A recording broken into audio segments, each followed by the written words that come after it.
আমি এবং আমাদের টিম একটা প্রজেক্ট তৈরি করছি। প্রজেক্টটার নাম হচ্ছে স্মার্ট সিটি প্রজেক্ট। এখানে আমাদের 6টা প্রজেক্ট রয়েছে। আমাদের এই প্রজেক্টগুলোর দ্বারা একটি দেশ বা একটি শহর স্মার্টভাবে পরিবর্তন করা সম্ভব।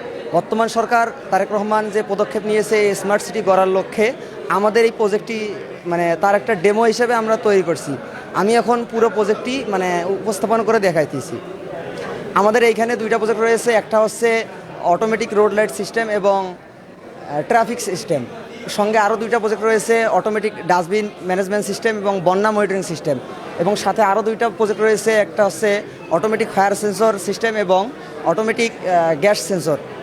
এখন আমি যদি আমাদের প্রজেক্টগুলো বিস্তারিত দেখাই, তাহলে আমাদের প্রথমে যে প্রজেক্টটা রয়েছে, আমাদের রাস্তাঘাটে যে লাইটগুলো থাকে, সেই লাইটগুলো রাস্তাঘাটের লাইটগুলো থাকে, এই লাইটগুলো আমাদেরকে লোক দিয়ে জ্বালাইতে হয় এবং বন্ধ করতে হয়। আমাদের এই সিস্টেম করা থাকলে এই লাইটগুলো অটোমেটিক রাত হয়ে গেলে অটোমেটিক জ্বলবে এবং দিন হয়ে গেলে অটোমেটিক অফ হয়ে যাবে। তাহলে আমাদের এখানে দেশের অর্থ সাশ্রয় হবে এবং জনবহুল সাশ্রয় হবে। এখানে যদি আমি সেন্সরটা অন্ধকার করে দেই, তাহলে আমাদের লাইটগুলো জ্বলতেছে এবং আলো দিলেই লাইটগুলো অটোমেটিক অফ হয়ে যাচ্ছে। এবং সঙ্গে রয়েছে আমাদের ট্রাফিক সেন্সর।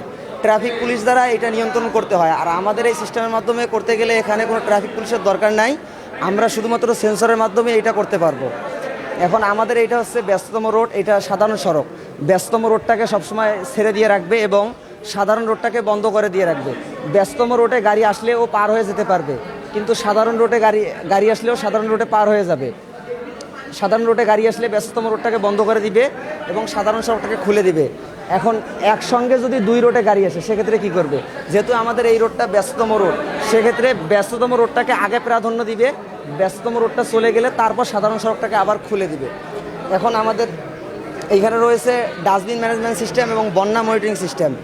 ডাস্টবিন যদি পরিপূর্ণ হয়ে যায় আমরা জানতেও পারি না এবং দুর্গন্ধ ছড়ায়, সেক্ষেত্রে আমরা জানতে পারি না। আমাদের এই সিস্টেমটা করা থাকলে সরাসরি আমাদের সিটি কর্পোরেশনে SMS চলে যাবে এবং অ্যালার্ম দিবে। এখন ডাস্টবিনটা ফাঁকা আছে, এইখানে ডাস্টবিন কোনো সাউন্ড বা কোনো দিতেছে না। আমি যদি ডাস্টবিনটা ময়লা দ্বারা পরিপূর্ণ করে দেই, সেক্ষেত্রে ডাস্টবিনটা অ্যালার্ম দিতেছে এবং ওইটা আমাদের সিটি কর্পোরেশনের নাম্বার দেওয়া থাকলে সরাসরি তাদের নাম্বারে SMS চলে যাবে। আমরা ওই SMS সিস্টেমটা একটু পরে দেখাইতেছি, আমাদের এটা এখানে আছে। এবং সঙ্গে আমাদের আরেকটা সিস্টেম রয়েছে, অটোমেটিক বন্যা মনিটরিং সিস্টেম। আমাদের বন্যা প্রকল্প এলাকা, সেক্ষেত্রে আমাদের নদীর পানি যখন নদীতে হালকা পানি থাকবে, আমাদের সেন্সরটা এমন এক জায়গায় লাগা থাকবে যেখানে পানি উঠলে আমরা বিপদ আশঙ্কা হতে পারবো, ওইখানে আমাদের সেন্সরটা লাগা থাকবে। পানি ওই পর্যন্ত গেলেই অ্যালার্ম দিয়ে আমাদেরকে সতর্ক করে দিবে, তখন আমরা আমাদের জানমাল নিয়ে নিরাপদ স্থানে যাইতে পারবো। আমি যদি পানি দিয়ে একটু দেখাই, পানি যদি আমি ভর্তি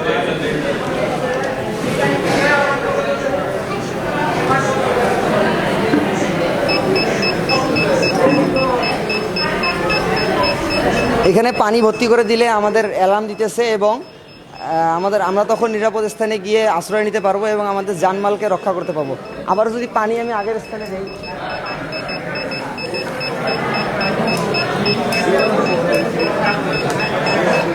পানি কমে গেলে এখন আর আমাদের ওইটা অ্যালার্ম দিবে না এবং আর কোনো শব্দ করবে না। এখন সঙ্গে আমাদের আরও 2টা সিস্টেম রয়েছে। একটা হচ্ছে আমাদের এখানে হচ্ছে ফায়ার সেন্সর, এখানে হচ্ছে গ্যাস সেন্সর। আমাদের বাসা বাড়িতে আগুন লাগে, আমরা বাইরে থাকলে জানতে পারি না, কিন্তু আমাদের এই সিস্টেমটা করা থাকলে আমরা পৃথিবীর যে কোনো প্রান্তেই থাকি না কেন, এখানে আগুন ধরলে বা গ্যাস লিকেজ হইলে এটা প্রথমে অ্যালার্ম দিবে এবং তারপর আমাদের ডিসপ্লেতে লেখা দেখাবে এবং সরাসরি আমাদের ফোনের মধ্যে, আমাদের হাতে থাকা স্মার্টফোন এবং যে কোনো ফোনে, আমরা পৃথিবীর যে কোনো প্রান্তেই থাকি না কেন, সেইখানে সরাসরি আমাদের ফোনে SMS চলে যাবে এবং SMS যাওয়ার সঙ্গে সঙ্গে ফোনও চলে যাবে আমাদের ফোনে। আমি একটু আপনাদেরকে দেখাই। আমি যদি এখানে আগুন দেই, এখানে ডিসপ্লেতে লেখা দেখাইতেছে এবং বাজার সাউন্ড দিতেছে এবং ফোনের মধ্যে মেসেজ চলে আসছে।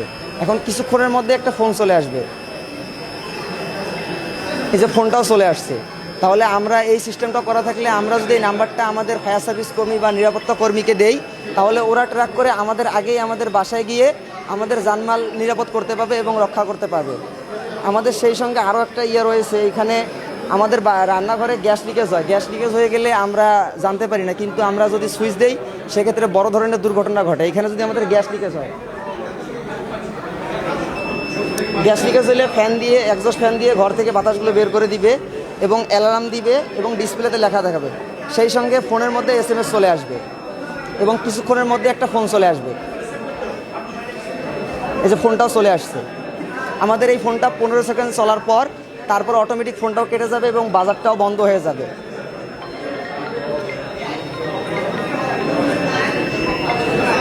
আমাদের এই সিস্টেমগুলো আমরা ডেমো আকারে তৈরি করছি। আমরা যদি এই সিস্টেমগুলো আমাদের যে কোনো ভয়াবহ স্থান, যেমন বড় বড় মিল কারখানা, ওইখানে দুর্ঘটনা ঘটে, ওইখানে যদি আমরা পুরো সিস্টেমগুলো আমাদের এই সিস্টেমগুলো ইউজ করি, তাহলে ওরা গ্যাস থেকে নিরাপদ থাকতে পারবে এবং আমাদের যে ফোনের নাম্বার এবং আমাদের যে অ্যালার্ম সিস্টেম, এইটা ওখানকার নিরাপত্তা কর্মীকে দিলে উনি সতর্ক করতে পারবে এবং আমাদের জানমালকে করবে। আমরা এটা ডেমো আকারে তৈরি করছি, কিন্তু এটা আমাদের সবগুলো বাস্তব আকারে বড় করে করা সম্ভব। আমি প্রধানমন্ত্রীর কাছে একটা জানাবো যে উনি যদি আমাদেরকে কোনো সাহায্য সহযোগিতা করে, তাহলে আমরা সবগুলো বাস্তবে রূপান্তর করে বড় করে করতে পারবো ইনশাল্লাহ। আমার জন্য সবাই দোয়া করবো।